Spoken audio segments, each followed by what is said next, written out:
तारीख 29 मार्च 1849। लाहौर के किले में उस दिन बाकी दिन से ज्यादा कड़ी सुरक्षा व्यवस्था रखी गई थी। लाल जैकेट और काले रंग के हैट पहने ब्रिटिश सैनिक चप्पे चप्पे पे तैनात किए गए हैं। लाहौर किले के मध्य पे शीश महल है, जिसे हॉल ऑफ मिरर कहते हैं। 10 साल के छोटे मासूम दिलीप सिंह को कड़ी सुरक्षा में शीश महल लाया जा रहा है। इसके बाद यहाँ पे चंद मिनटों में जो भी हुआ उसको हासिल करने के लिए ब्रिटिश सरकार ने सालों की नींद उड़ाई थी। यहाँ पे जो भी हुआ उससे हिंदुस्तान ने वो चीज खो दी जिसके लिए हम आज भी तरसते हैं। दिलीप सिंह के सामने एक डॉक्यूमेंट रखा गया। दिलीप सिंह ने भारी मन से उस डॉक्यूमेंट पे साइन किया। उसके दूसरे ही पल किले के ऊपर शान से लहराता सिख साम्राज्य का झंडा उतार दिया गया। इसका मतलब साफ था, सिखों ने न सिर्फ अपना साम्राज्य गंवाया बल्कि दुनिया का सबसे अनमोल और बेशकीमती कोहिनूर हीरा भी हमेशा के लिए गंवा दिया। आखिर क्या है कोहिनूर हीरे का इतिहास?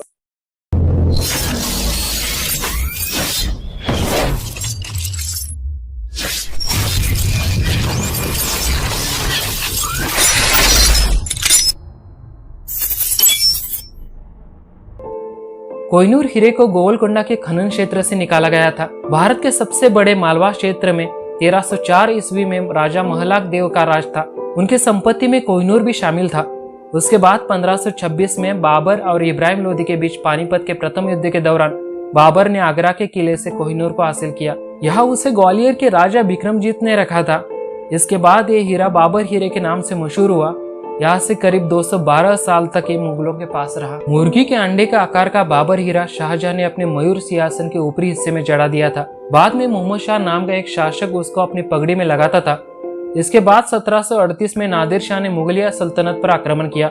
मुगलिया सल्तनत के शासक मोहम्मद शाह के 10 लाख सैन्य को नादिर शाह ने न सिर्फ पराजित किया बल्कि दिल्ली पहुंचने के बाद नादिर शाह ने 30,000 लोगों की हत्या करवाई, जिसमें लाल किला, जामा मस्जिद, चांदनी चौक पे सबसे ज्यादा लोग मारे गए। मोहम्मद शाह का सेनापति निजामुल मुल्क ने नादिर शाह के सामने अपनी पगड़ी रखी और आम लोगों का कत्लेआम रोकने की विनती की, लेकिन नादिर शाह ने लोगों का कत्लेआम रोकने के बदले 100 करोड़ रुपए मांगे। निजामुल मुल्क ने अपनी ही राजधानी में लूटपाट करके 100 करोड़ जुटा लिए।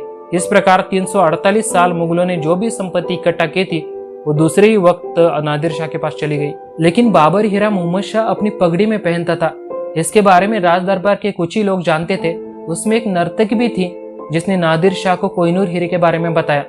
परिणाम स्वरूप नादिर शाह ने मोहम्मद शाह को अपनी मैत्री के प्रतीक के तौर पर अपनी पगड़ी देकर उसकी हासिल की। इस प्रकार बाबर हीरा नादिर शाह के पास आ गया। नादिर शाह ने जब पहली बार बाबर हीरे को देखा तो उसको देखता ही रह गया। उसने बाबर हीरे को कोहिनूर हीरा अर्थात द माउंटेन ऑफ लाइट नाम दिया, जो कि आज तक वो इसी नाम से मशहूर है। नादिर शाह करीब 57 दिन दिल्ली में था। उसने दिल्ली की अनगिनत लूट की। दूसरे शब्दों में कहे तो दिल्ली को कंगाल कर दिया।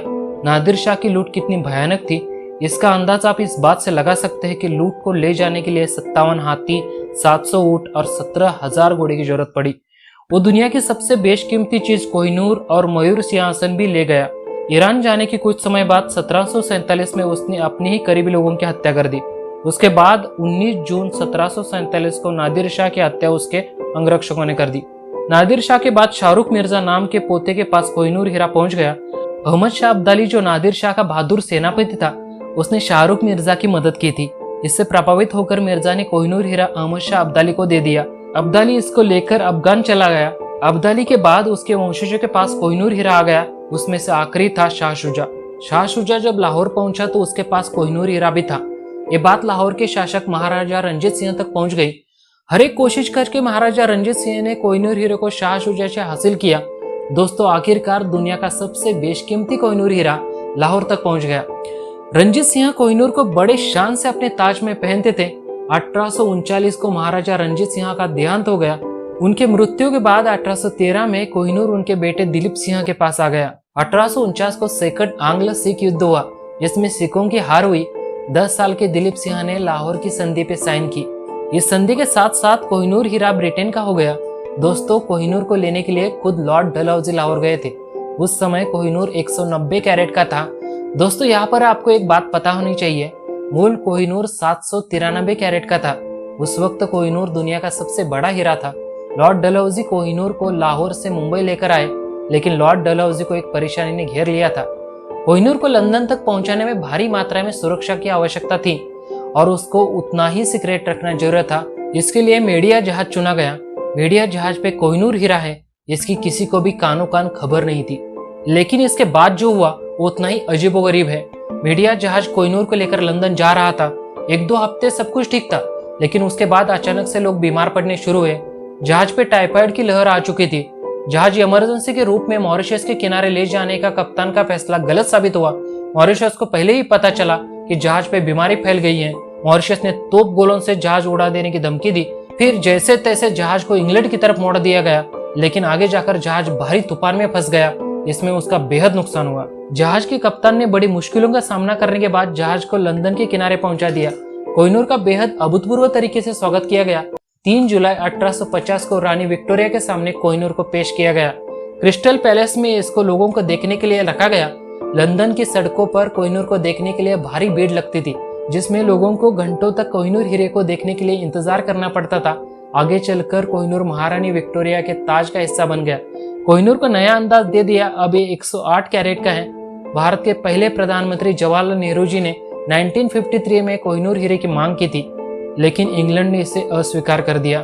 पाकिस्तान के पंत प्रधान जुल्फिकार अली भुट्टो ने भी 1976 में कोहिनूर की मांग की थी, लेकिन इसे भी रिजेक्ट कर दिया गया। दोस्तों, आज के लिए इतना ही। जाते जाते वीडियो को लाइक करना, एक प्यार भरी कमेंट करना, और अगर चैनल पे नए हो तो ऐसे ही शानदार वीडियो देखने के लिए चैनल को जरूर सब्सक्राइब करना।